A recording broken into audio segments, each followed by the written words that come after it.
nenhum atalho leva para nenhum lugar que vale a pena. Isso quer dizer o quê?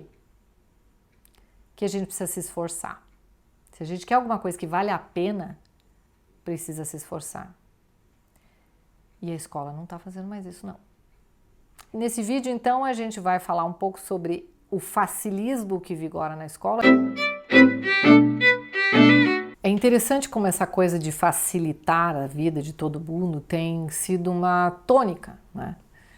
Uma coisa assim, predominante em todos os sentidos, né? A gente vê hoje as instituições públicas, inclusive, promovendo programas para facilitar a linguagem dos seus documentos oficiais e tudo mais. Até a Justiça está fazendo isso.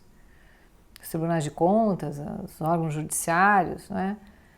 Para tirar o juridiquês e facilitar a compreensão das pessoas comuns, dos leigos, daquilo que dos documentos que é produzido.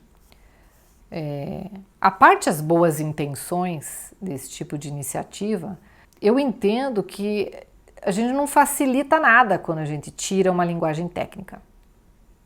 Eu sei que isso é meio polêmico, mas fica aqui um pouquinho para você ver o meu ponto de vista, ver se vale a pena para você. O que é linguagem técnica? A gente já vai chegar lá onde a gente, justamente sobre o que está acontecendo na escola, que tem muita relação com isso. O que é uma linguagem técnica? E linguagem técnica, vamos lembrar, ela existe em todos os ramos do conhecimento mais profundo, né? Então a gente tem tanto no direito, na economia, na engenharia, na medicina. O que é linguagem técnica, basicamente? A gente tem palavras específicas que precisam um conceito mais amplo. Então eu substituo um conceito mais amplo e mais complexo por uma palavra. Isso faz com que, na verdade, a gente facilite a comunicação técnica.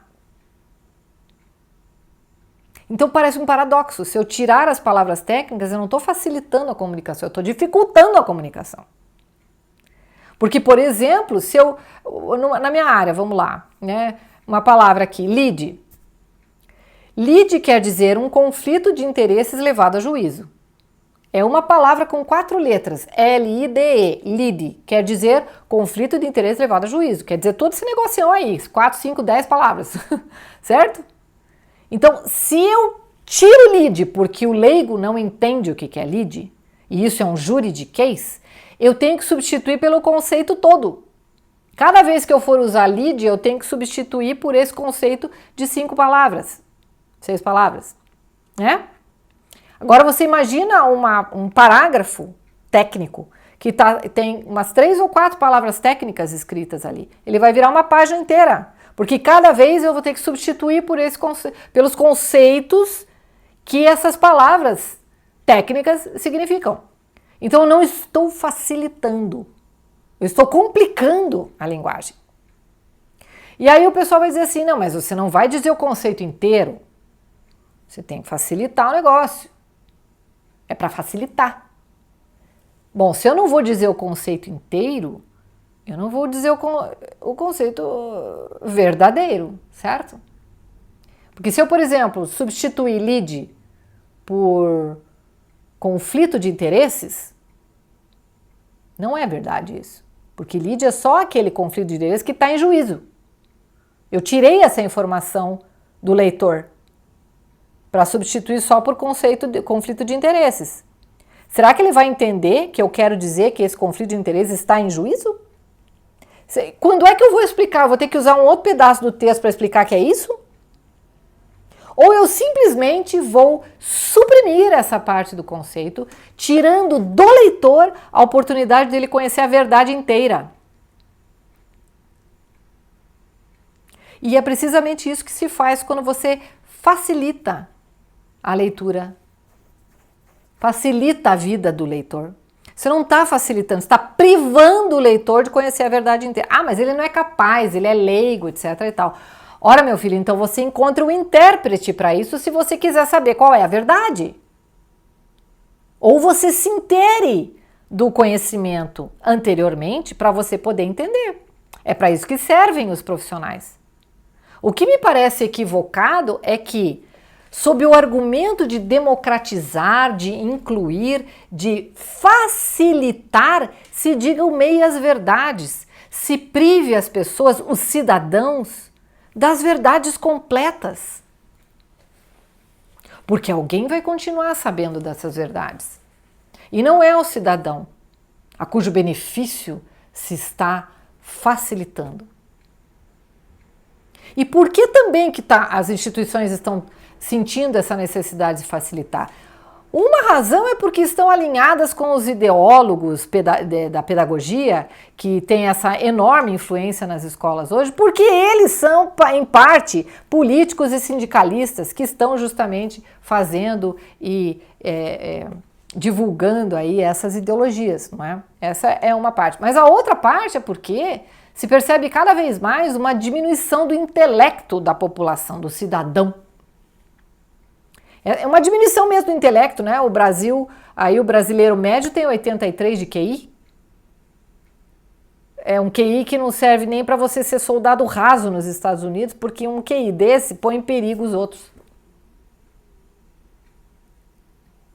Não é? Então você facilita a vida. E da onde que veio isso, né, minha gente? Quer dizer, e por que está acontecendo isso? Por que o cidadão está cada vez menos capaz de compreender? Porque esse facilismo está dentro da escola há décadas, desde os anos 70, 80 aqui no Brasil. Há décadas. E o que ele prega, esse facilismo, né? Ele prega que para que todos, ou seja, uma coisa muito democrática, muito inclusiva, que todos os alunos, porque o objetivo é colocar todos os alunos na escola, não é que fazer com que todos aprendam, isso não é o objetivo, é colocar todos na escola, democraticamente. Então, para que todos estejam na escola, você tem que facilitar um pouco as coisas. Porque aqueles que não têm aquela capacidade, que não têm um talento, que não são proeminentes, esses também têm que estar na escola, esses também têm que ter acesso ao conhecimento, mas eles não conseguem. Então, o que você faz? Você facilita. Ao invés de você exigir que se esforce para chegar num destino que vale a pena, não, você facilita, você abaixa. E abaixando esse nível, você faz duas coisas. Você impede o aluno que precisa de exigência de progredir e, ao mesmo tempo, você impede aquele aluno proeminente de se elevar, de continuar a sua trajetória proeminente. Ou seja, você acaba com tudo, com todos os cidadãos. E isso a gente faz enquanto a Ásia lá faz o contrário. A Ásia está criando engenheiro à torta direito. Os países asiáticos continuam exigindo dos seus alunos.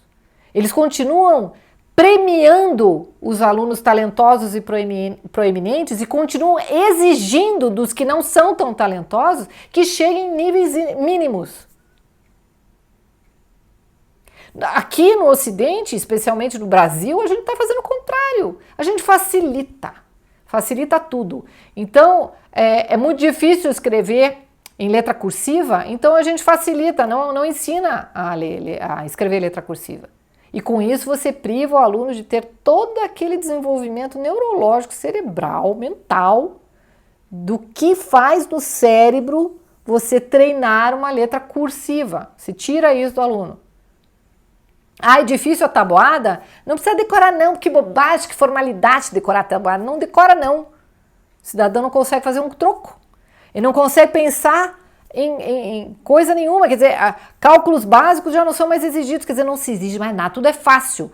Qual que é o resultado? Os alunos saem do ensino médio sem saber ler e escrever, entram numa universidade sem saber ler e escrever. Então, a despeito de você ser democrático, de ser inclusivo, o que nós estamos fazendo é nivelar por baixo, impedir o aluno de progredir, impedir esse aluno de ter acesso ao conhecimento de gerações anteriores da sua própria civilização. E com isso, incapacitá-lo de pensar, de conectar um conhecimento com o outro e formular o seu próprio raciocínio, gerando o que? Uma dependência, ou seja, se está gerando indivíduos presos em si mesmos, porque sem vocabulário, sem aprender, sem ter conhecimento das diversas palavras que significam pensamentos e sentimentos, ele não consegue nem compreender o mundo que está ao seu redor, não consegue compreender o conhecimento mais profundo que já foi feito, como também não consegue expressar o que pensa e sente adequadamente. Me lembra muito o livro 1984 do George Orwell, que se você não leu eu recomendo fortemente, não é? Essa distopia escrita lá nos anos 40, que parece que é uma realidade hoje, falava muito claramente da linguagem, não é? Da diminuição da linguagem, da diminuição dos vocábulos para impedir as pessoas de pensarem. Olha que coisa louca isso. Por quê? Porque, por exemplo, imagina assim, as palavras imenso, enorme, gigante, grande. Elas têm significados parecidos, não é? Mas é o mesmo significado? Grande é igual a enorme? É igual a imenso? É igual a gigante? Cada uma tem uma peculiaridade no seu significado. Agora, se você diz assim, não, isso aqui não é importante, isso é formalismo, fique com uma palavra, com grande.